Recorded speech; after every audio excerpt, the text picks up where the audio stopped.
Chris, how you doing? Got a service call this morning. It's a local business that's using QuickBooks to keep track of their books. And one of the computers, well, they use one of the computers as like the server. It's a multi-user edition of QuickBooks. And so, I don't know, maybe they all are now. But, so the computer that had the QuickBooks on it, installed on it, worked fine, of course, but the other computer could not read the QuickBook file. And so I went over and took a look at it, and I think it's one of those things, you work with Windows networking, and it's so flaky to begin with. It's really kind of difficult to figure out, you know, after it's all fixed, what exactly did I do to fix it? Because, you know, I don't really know, because you go in, and although you know, you go in and you do stuff, and, you know, it starts working, right? I mean, like today I went in and I just turned off reset the router. Luckily it is a wired connection for all the computers, so that made it a little bit easier. And then restarted both of the machines, and not right away, of course, but about 10 minutes later, they started talking to each other again. And, you know, you could go under my network, or under network. This is Windows 10. Everything works so great there. And so I could finally see the other computer. You could see the computers from each other, and so that was good. And so I was able to, but then I go into QuickBooks,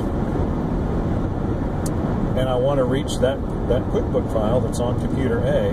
Computer B can see computer A under network, under my computer, but when I went to find the specific QuickBook file that computer B needed on computer A inside of the QuickBooks program, you know, it's like, here, I want you to, in other words, what I was saying was to QuickBooks, here, I want you to look at this location on computer A and find that file and use that file and open that file so that these people can get some work done.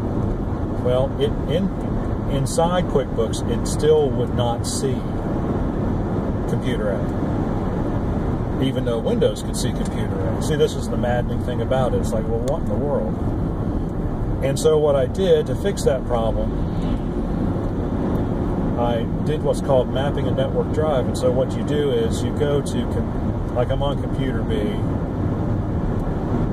I open up my computer, or I go into the network, excuse me, find computer A, go into computer A, find the directory that I want to be in on computer A, and I right click on that, and it gives me an option, the drop down menu, to map a drive.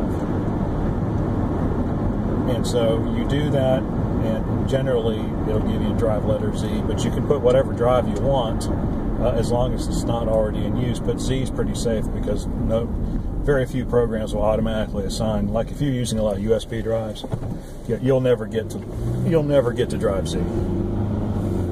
Yeah. So you know how it is when you insert a USB drive, Windows automatically assigns a new drive letter to it. So if you got 4 or 5 USB drives stuck in all over your computer, and you can get up to, you know, H, I, J, whatever, but you'll never get to Z. So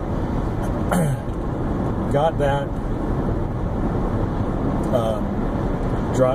that directory on computer A mapped to drive letter Z, and the advantage of that is that now Windows, if I go into my computer, in the first listing of drives, hey, there's drive C, drive D, the CD drive, maybe USB drive, and there's drive letter Z. And I click on it, and it goes straight to that location. I'm on computer B. I click on the link, on the mapped drive link, and it goes straight to the directory I want to be in on computer A. And so therefore that worked, and so therefore I was able to go inside of QuickBooks and tell QuickBooks, didn't have to worry about telling it to go to some fancy place. I said, just go to drive letter C, and it did, right off the bat, and everything's working. So But it took a little doing, and it's like, and I hate to say it, but I still don't know exactly what I did to get the network connection reestablished, except that I turned everything off and turned it back on again. But sometimes it's just the way it is. You just don't know. You just don't know what it is. I do know that the networking on that network is screwed up because I could not set any of the home group settings. When I went to set up a home group, it would say, "Okay, what's the password?" It's like, "Okay, I don't know the password," and there's no facility to find the password. It's so ridiculous. The only way to fix that home group problem right there, and from what I've read on the internet, that is a widespread problem. People going to Windows 10 and their home group doesn't work anymore, and they can't do anything about it because there's no way to find the password. And Microsoft's no help because they don't help you get passwords under any circumstances. They just don't do it. It's totally ridiculous. I suppose there probably is a way to just wipe out. I'm thinking there is. If you just go in, I mean, to me, that is